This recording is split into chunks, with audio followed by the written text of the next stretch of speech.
Salam Bapak Ibu Saudara-saudari yang diberkati Tuhan. Kembali lagi dalam Sarapan Rohani STT Paulus Jakarta bersama saya Susi Susantiweni MPD. Pada pagi hari ini saya akan membagikan kebenaran firman Tuhan. Namun sebelumnya saya mengajak untuk kita berdoa. Mari kita berdoa. Bapa di surga, kami bersyukur kepadamu Tuhan karena kesempatan yang indah telah Engkau berikan bagi kami. Tiba saatnya kami akan merenungkan firman Tuhan. Engkau memberkati kami agar kami dapat memahami firman-Mu di dalam hidup kami. Di dalam nama Yesus Kristus yang adalah kebenaran itu kami telah berdoa. Haleluya. Amin. Bapak Ibu yang diberkati Tuhan, tema besar kita dalam minggu ini adalah kesedihan. Untuk itu pada pagi hari ini saya rindu membagikan berkat firman Tuhan dengan tema bangkit dari kesedihan. Bapak Ibu yang terkasih, kesedihan adalah salah satu emosi yang dirasakan oleh setiap manusia di dalam berbagai tahap kehidupannya.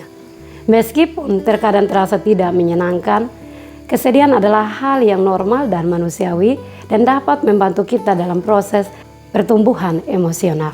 Nah, pertanyaannya, mengapa kita harus bangkit dari kesedihan? Kebenaran yang pertama, Allah memahami kesedihan kita. Kita bisa lihat dalam kitab Mazmur pasal 34 ayat yang ke-18. Apabila orang-orang benar itu berseru-seru, maka Tuhan mendengar dan melepaskan mereka dari segala kesesakannya. Bapak Ibu yang diberkati Tuhan, Tuhan dekat kepada orang-orang yang patah hati dan Dia menyelamatkan orang-orang yang rohnya tertekan. Ketika kita merasakan kesedihan, kita tidak sendirian. Allah selalu ada bersama dengan kita dan memahami perasaan kita. Kesedihan dapat membawa kita lebih dekat kepada Allah. Saat kita mengalami kesedihan, kita cenderung mencari perlindungan dan penghibur dari Tuhan.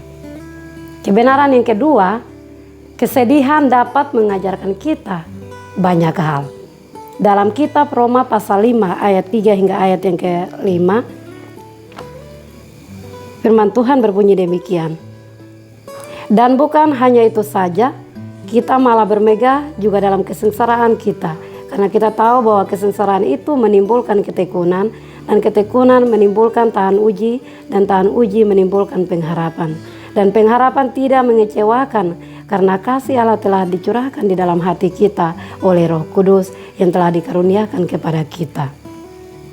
Bapak Ibu yang diberkati Tuhan, bukan hanya itu saja, tetapi kita juga bermegah dalam penderitaan kita. Karena kita tahu bahwa penderitaan menghasilkan ketekunan. Ketekunan menghasilkan karakter dan karakter menghasilkan pengharapan. Dan harapan tidak mempermalukan kita karena kasih Allah telah dicurahkan di dalam hati kita melalui Roh Kudus yang telah dikaruniakan kepada kita.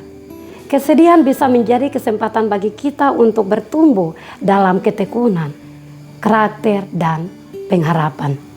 Jadi, sebagai orang percaya, mari kita terima dan hadapi kesedihan dengan cara yang sehat dan membangun. Ingatlah bahwa kesedihan akan berlalu dan kita akan menjadi lebih kuat dan bijaksana dalam menjalani hari-hari hidup kita. Tuhan Yesus memberkati kita semua. Amin.